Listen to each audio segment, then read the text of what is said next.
जय श्री राधे कृष्ण। दोस्तों, हर हर महादेव।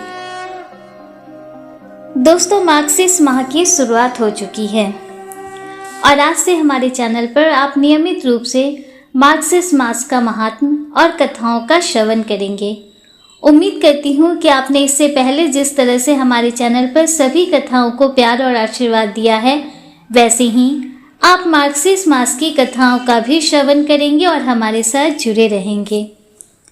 दोस्तों, मार्गशीर्ष का मास भगवान श्री कृष्ण का प्रिय मास होता है। इस मास में श्री कृष्ण भगवान की पूजा की जाती है, उनकी आराधना की जाती है, उनके मंत्रों का जाप किया जाता है, उनकी कथाओं को नित्य सुना जाता है। इस प्रकार भगवान श्री कृष्ण की प्रसन्नता के लिए तुलसी जी की भी पूजा की जाती है। उन्हें नित्य जल से सींचा जाता है, उनकी धूप और दीप से पूजा की जाती है। दोस्तों, भगवान श्री कृष्ण को गौ भी बहुत प्रिय थी, इसलिए इस माह में गौ माता की पूजा भी की जाती है और कुछ दान भी दिया जाता है। जैसा आपका सामर्थ्य हो उस तरह से आप इस माह में दान अवश्य करें।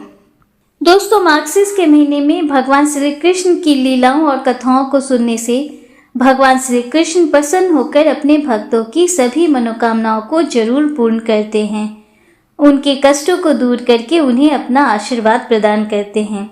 तो आइए शुभारंभ करते हैं आज से मार्गशीर्ष मास महात्म्य के अध्याय 1 से। और आज की कथा प्रारंभ करने से पहले हम भगवान श्री कृष्ण की एक बहुत प्यारी सी लीला का श्रवण करेंगे। दोस्तों, भगवान श्री कृष्ण ने गोपियों के साथ बहुत सारी लीलाएं की हैं। कभी वो उनका माखन चुराते तो कभी उनकी मटकी फोड़ते और गोपियां भगवान श्री कृष्ण की उल्हाना लेकर यशोदा मैया के पास जाती। ऐसा बहुत बार होता। एक बार की बात है कि यशोदा मैया प्रभु श्री कृष्ण के उल्हाने से तंग आ गई और छड़ी लेकर श्री कृष्ण की ओर दौड़ी। जब प्रभु ने अपनी मैया को क्रोध में देखा तो वो अपना बचाव करने के लिए भागने लगे। भागते भागते जब श्री कृष्ण एक कुम्हार के पास पहुंचे तो कुम्हार अपनी मिट्टी के घड़े बनाने में व्यस्त था। लेकिन जैसे ही कुम्हार ने श्री कृष्ण को देखा तो वो बहुत प्रसन्न हुआ। कुम्हार जानता था कि श्री कृष्ण साक्षात परमेश्वर हैं। तब प्रभु ने कुम्हार से कहा, कुम्हार जी, आज मेरी मैया मुझ पर बहुत क्रोधित है। मैया छड़ी लेकर मेरे पीछे पीछे आ रही है, आप मुझे कहीं छुपा लो। तब कुम्हार ने श्री कृष्ण को एक बड़े से मटके के नीचे छुपा दिया। कुछ ही क्षणों में मैया यशोदा भी वहां आ गई और कुम्हार से पूछने लगी, क्यों रे कुम्हार, तूने मेरे कन्हैया को कहीं देखा है क्या? तो कुम्हार ने कह दिया, नहीं मैया, मैंने कन्हैया को नहीं देखा। श्री कृष्ण यह सब बातें बड़े से घड़े के नीचे छुपकर सुन रहे थे। मैया वहां से चली गई। अब प्रभु श्री कृष्ण कुम्हार से कहने लगे, कुम्हार जी, यदि मैया चली गई हो तो मुझे इस घड़े से बाहर निकालो। कुम्हार बोला, ऐसे नहीं प्रभु जी, पहले मुझे 84 लाख योनियों के बंधन से मुक्त करने का वचन दो। तब भगवान मुस्कुराए और उन्होंने कहा, ठीक है, मैं तुम्हें 84 लाख योनियों से मुक्त करने का वचन देता हूँ। अब तो मुझे बाहर निकाल दो।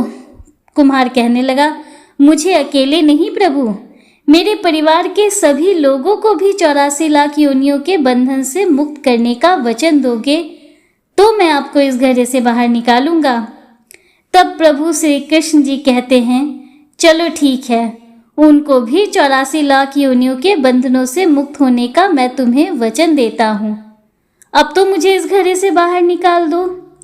अब कुम्हार कहता है, बस प्रभु जी, एक विनती और है, उसे भी पूरा करने का वचन दे दो तो मैं आपको घड़े से बाहर निकाल दूंगा। तब भगवान बोले, वह भी बता दो, क्या कहना चाहते हो? कुम्हार ने कहा, प्रभु जी, जिस घड़े के नीचे आप छुपे हो उसकी मिट्टी मेरे बैलों के ऊपर लाद के लाई गई है। मेरे इन बैलों को भी 84 के बंधन से मुक्त करने का वचन दे दो। तब भगवान ने कुम्हार के प्रेम पर प्रसन्न होकर उन बैलों को भी 84 के बंधन से मुक्त होने का वचन दे दिया। अब श्री कृष्ण बोले, अब तो तुम्हारी सारी इच्छा पूरी हो गई, अब तो मुझे घर से बाहर निकाल दो। तब कुम्हार कहता है, अभी नहीं भगवान, बस एक अंतिम इच्छा है, उसे भी पूरा कर दीजिए। और वह यह कि जो भी प्राणी हम दोनों के बीच के इस संवाद को सुनेगा, उसे भी आप 84 लाख योनियों के बंधनों से मुक्त करोगे। बस यह वचन दे दो तो मैं आपको इस घर से बाहर निकाल दूंगा। कुम्हार की प्रेम भरी बातों को सुनकर प्रभु श्री कृष्ण बहुत प्रसन्न हुए और कुम्हार की इस इच्छा को भी पूरा करने का उन्होंने वचन दे दिया। फिर कुम्हार ने बाल श्री कृष्ण को घर से बाहर निकाल दिया, उनके चरणों में साष्टांग प्रणाम किया, प्रभु जी के चरण धोए और चरणामृत लिया। अपनी पूरी झोपड़ी में चरणामृत का छिड़काव किया और प्रभु जी के गले लगकर इतना रोए कि प्रभु में ही विलीन हो गए।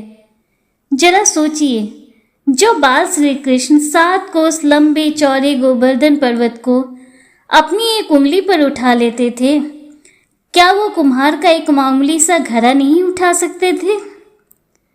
लेकिन प्रभु ने कुम्हार की भक्ति के कारण ऐसा नहीं किया, क्योंकि भगवान तो सिर्फ भक्तों के सच्चे हृदय से ही प्रसन्न होते हैं। कोई कितने भी यज्ञ करे, अनुष्ठान करे, कितना भी दान करे, चाहे कितनी भी भक्ति करे, लेकिन जब तक मन में प्राणी मात्र के लिए प्रेम नहीं होगा, प्रभु श्री कृष्ण मिल नहीं सकते। प्रेम से बोलिए भगवान श्री कृष्ण की जय। आइए अब मार्क्सिस्ट महात्म का पहला अध्याय प्रारंभ करते हैं। एक बार देव ऋषि नारद ने नारायण से पूछा, हे प्रभु, वह सुरभि देवी कौन थी जो गोलोक से आई थी? मैं उनके जन्म और चरित्र के बारे में सुनना चाहता हूँ। तब भगवान श्री नारायण बोले, हे नारद जी, देवी सुरभि गोलोक में प्रकट हुई थी। वह गौओं की अधिष्ठात्री देवी और गौओं की जननी, संपूर्ण गौओं में प्रमुख हैं। हे मुनि, मैं सबसे पहले सृष्टि का प्रसंग सुना रहा हूँ। उसके अनुसार पूर्व काल में वृंदावन में उस सुरभि का ही जन्म हुआ था। एक समय की बात है, गोपियों से घिरे हुए राधापति श्री कृष्ण कौतूहलवश राधा रानी के साथ पवित्र वृंदावन में गए। वहां वे एकांत में विहार करने लगे। उस समय उनके मन में अचानक ही दूध पीने की इच्छा जागृत हुई। तब भगवान श्री कृष्ण ने अपने वाम पास से लीला पूर्वक सुरभि गौ को प्रकट किया। उसके साथ बछड़ा भी था। वह दूध देने वाली गाय थी।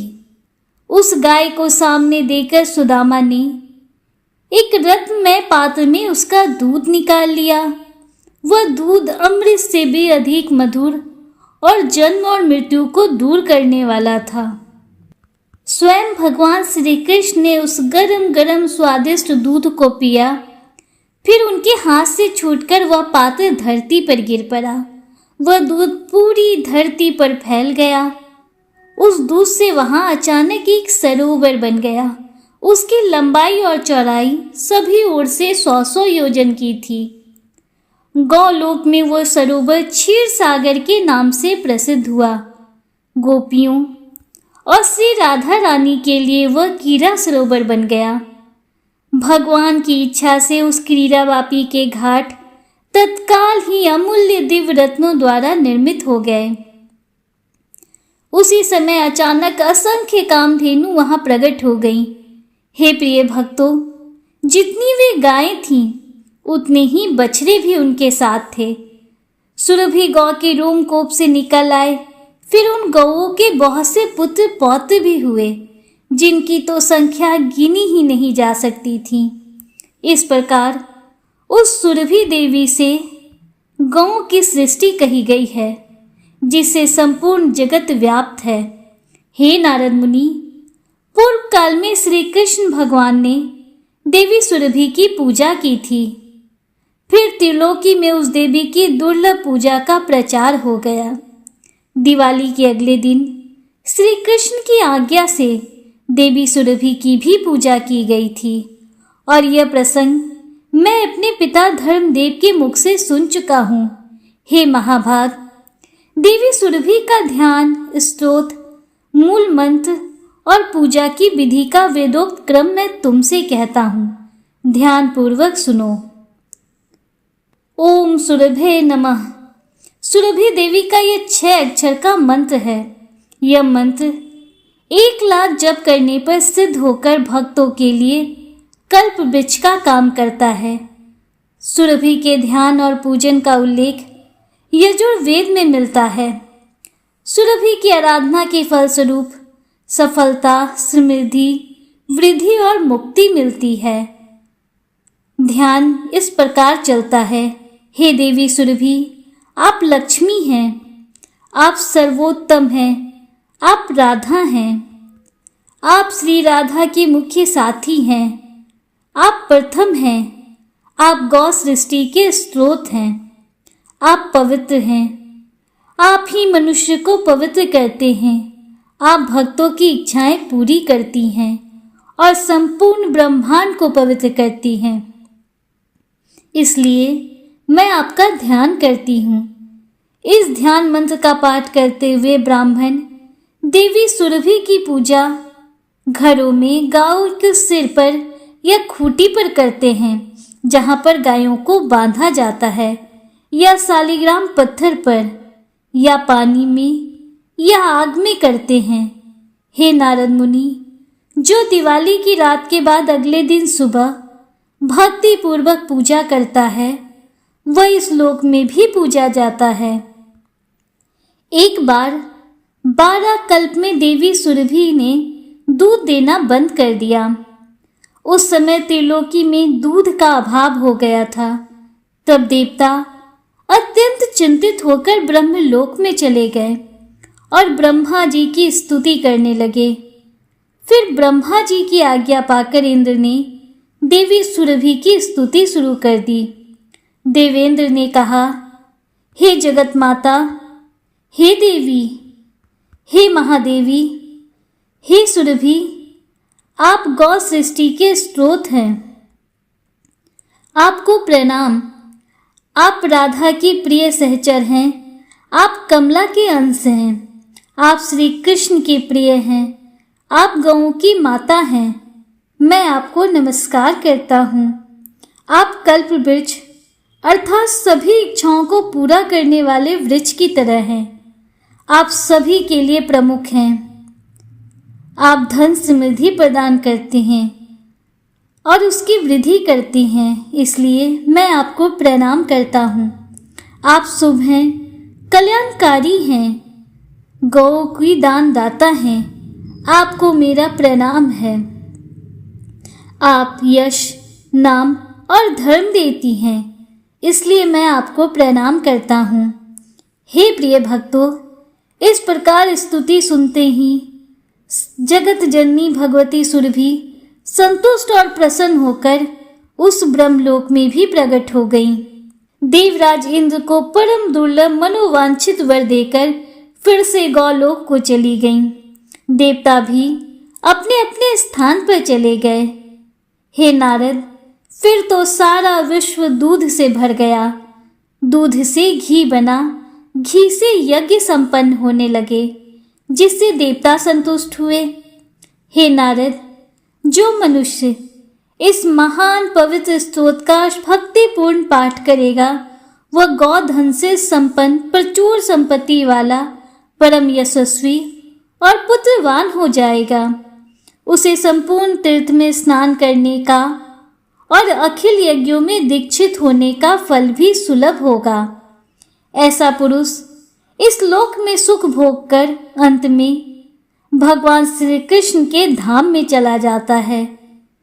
चिरकाल तक वहां रहकर भगवान की सेवा करता रहता है।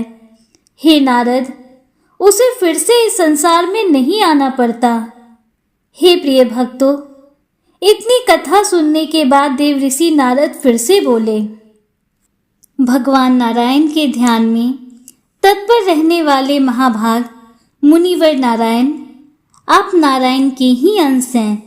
इसलिए हे भगवान, आप नारायण से संबंध रखने वाली कथा कहिए। सुरभि का उपाख्यान अत्यंत मनोहर है, उसे मैंने सुन लिया। वह समस्त पुराणों में गोपनीय कहा गया है। पुराण में उसकी बड़ी प्रशंसा की गई है। अब मैं श्री राधा का परम उत्तम आख्यान सुनना चाहता हूँ। उनके प्रादुर्भाव के प्रसंग और उनके ध्यान स्रोत और उत्तम कवच को भी सुनने की मेरी प्रबल इच्छा है। इसलिए आप इन सब का वर्णन कीजिए। हे मुनिवर, श्री नारायण कहने लगे, हे देव ऋषि नारद, पूर्व काल की बात है। कैलाश शिखर पर सनातन भगवान शंकर, जो सर्वस्वरूप सबसे श्रेष्ठ सिद्धों के स्वामी और सिद्धदाता हैं, वे बैठे हुए थे। मुनि लोग भी उनकी स्तुति करके उनके पास ही बैठे हुए थे। भगवान शिव का मुख प्रसन्नता से खिला हुआ था। उनके अधरों पर मंद मंद मुस्कान की छटा छाई हुई थी और वे कुमार को परमात्मा श्री कृष्ण के रास उत्सव का सरल आख्यान सुना रहे थे। उस प्रसंग के श्रवण में कुमार की बड़ी रुचि थी। रास मंडल का वर्णन चल रहा था।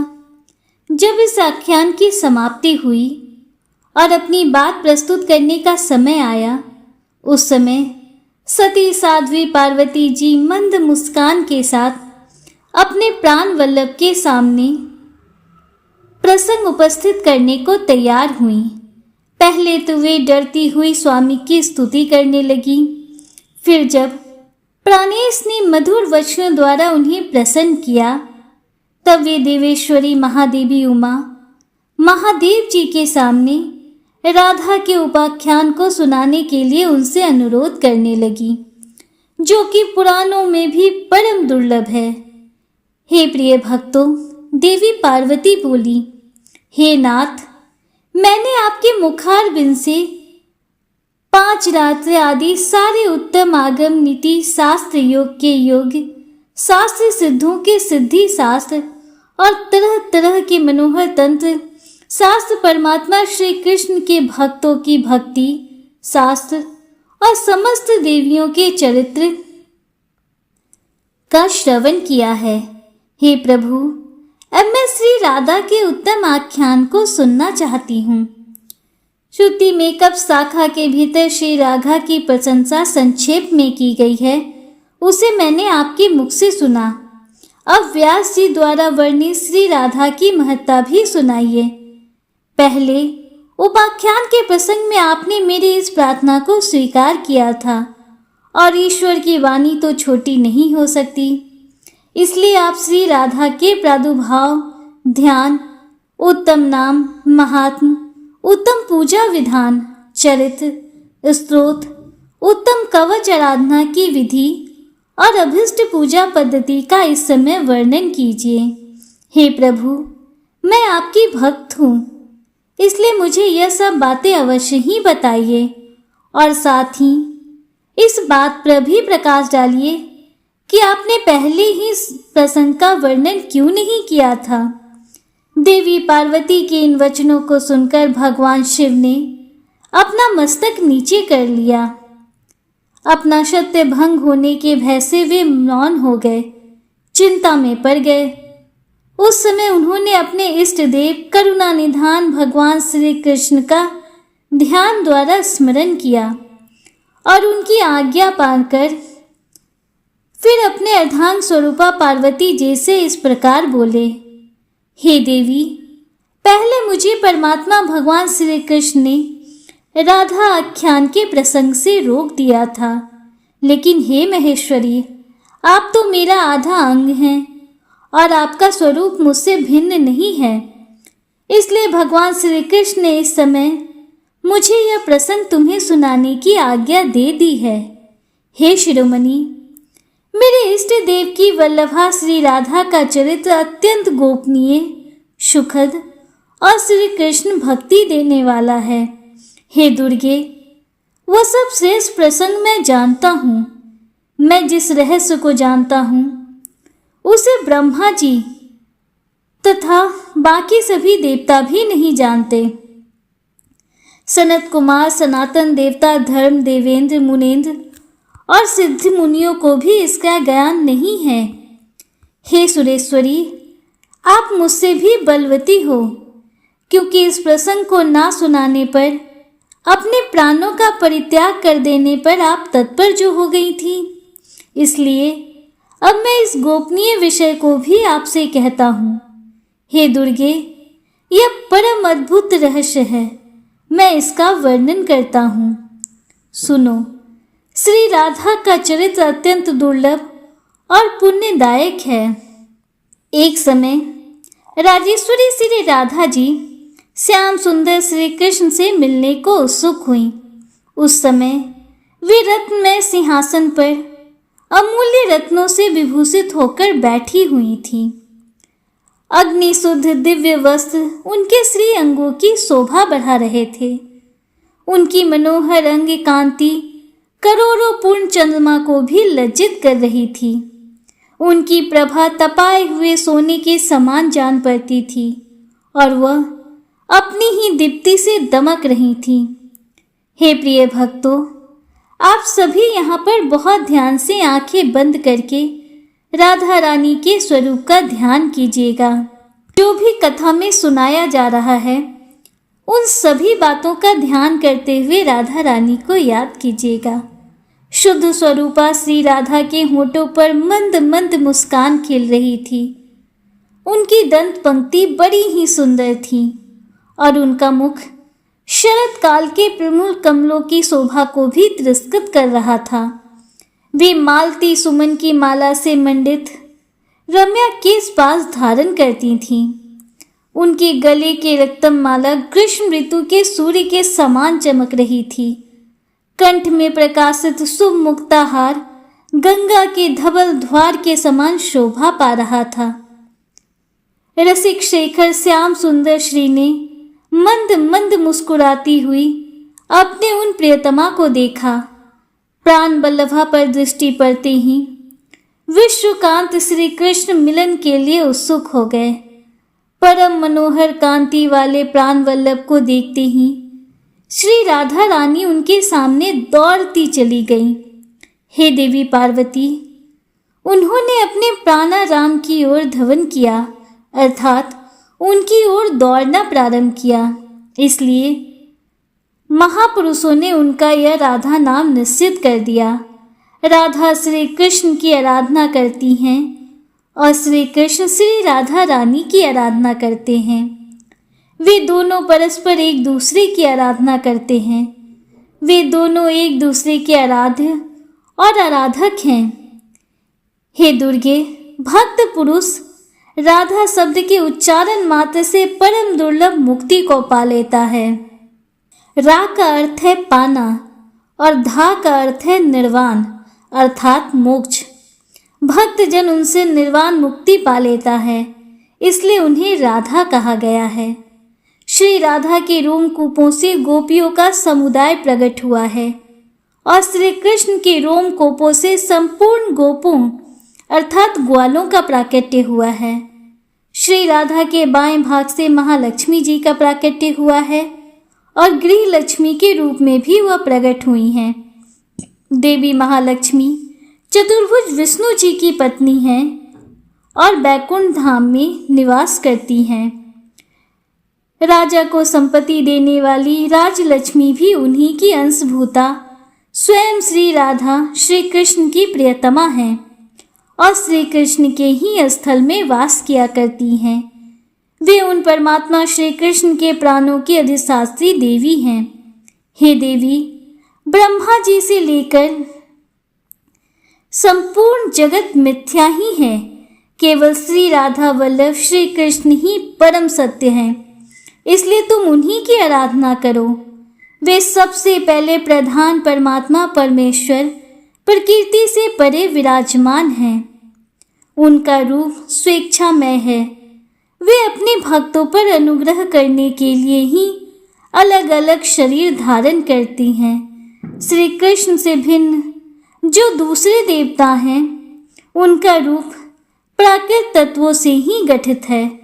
श्री राधा श्री कृष्ण को प्राणों से भी अधिक प्रिय हैं। वे परम सौभाग्यशाली हैं। एक बार सुदामा के श्राप से देवी श्री राधा को गौलोक से इस भूतल पर आना पड़ा था।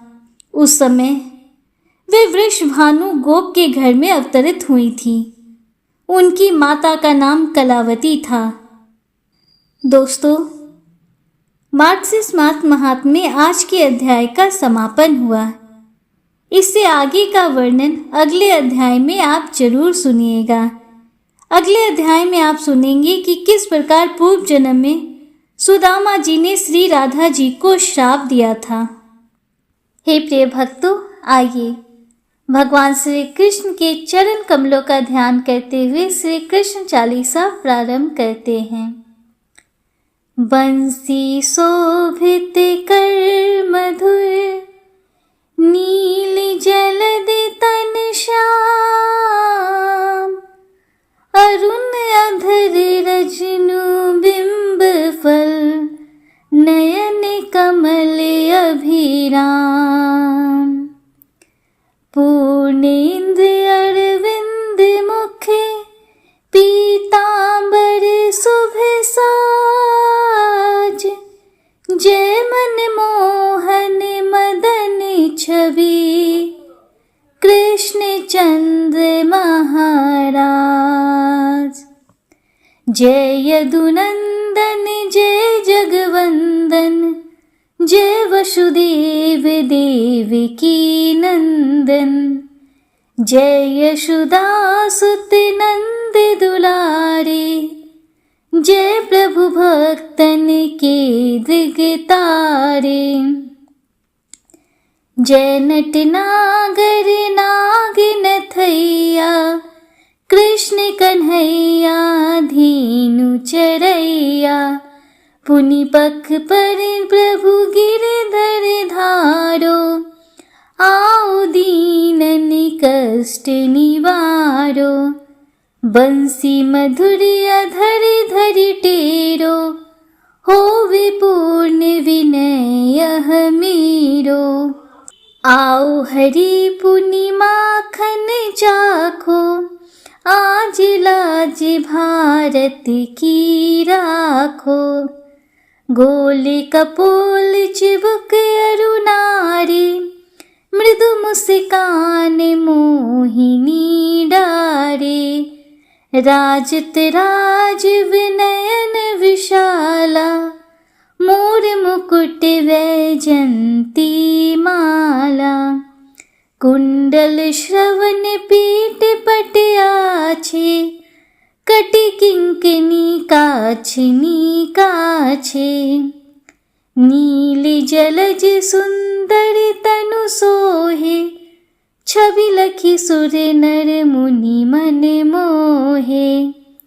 मस्तक तिलक अलक घुंघराले, आओ कृष्ण बांसुरी वाले।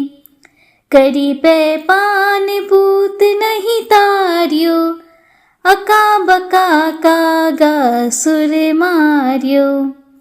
मधुवन जलत अगिन जब ज्वाला, भय शीतल लख तहि नंद लाला। सूर्यपति जब ब्रज चढ़यो रिसाई, मूसर धार वारी बरसाई। लगत लगत ब्रज चहन बहायो, गोवर्धन नख धारी बचायो। लखी यशोदा मन ब्रह्मधिकाई, मुख मह 14 भुवन दिखाई। दुष्ट कंस अति उधम मचायो, कोटि कमल जब फूल मंगायो। नाथी कलही तब तुम लीन्हे, चरण चिन्ह दे निर्भय कीन्हे।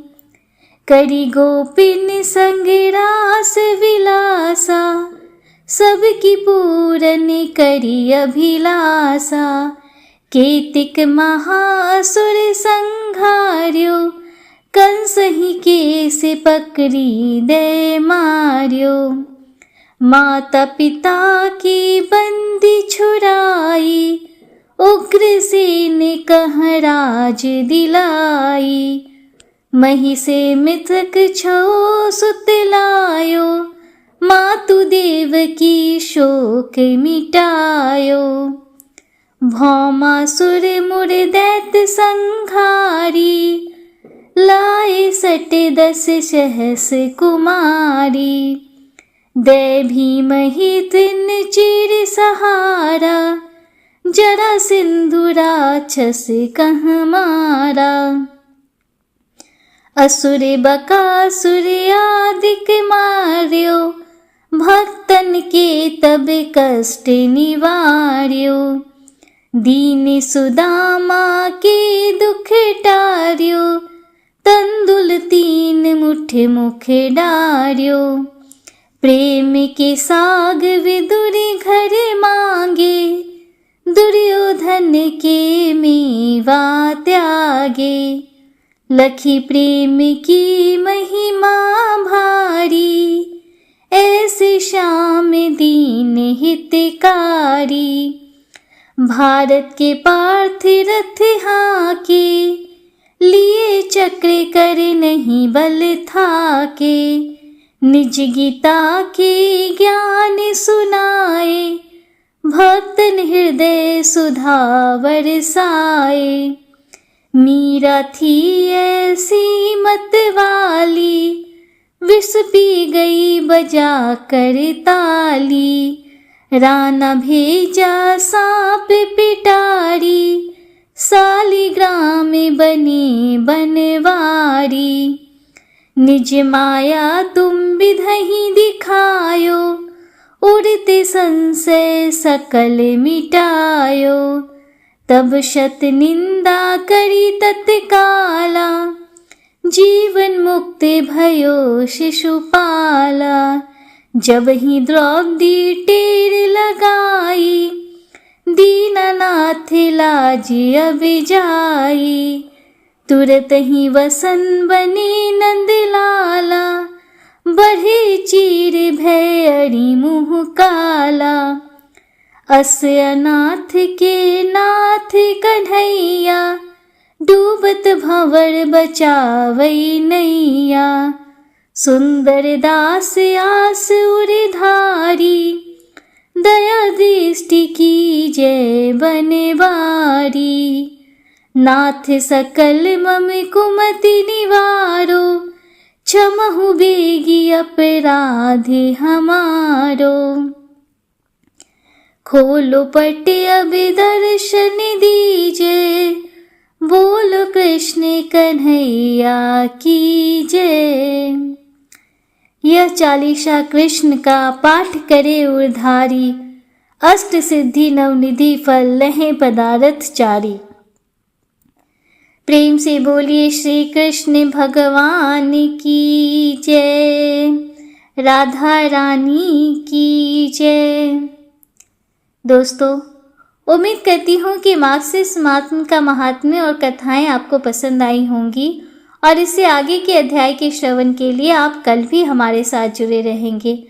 अगर आपको वीडियो थोड़ी सी भी अच्छी लगी हो तो वीडियो को लाइक कीजिए, दूसरों के साथ शेयर कीजिए, कमेंट में हर हर महादेव जय श्री राधे कृष्णा जरूर लिखिए।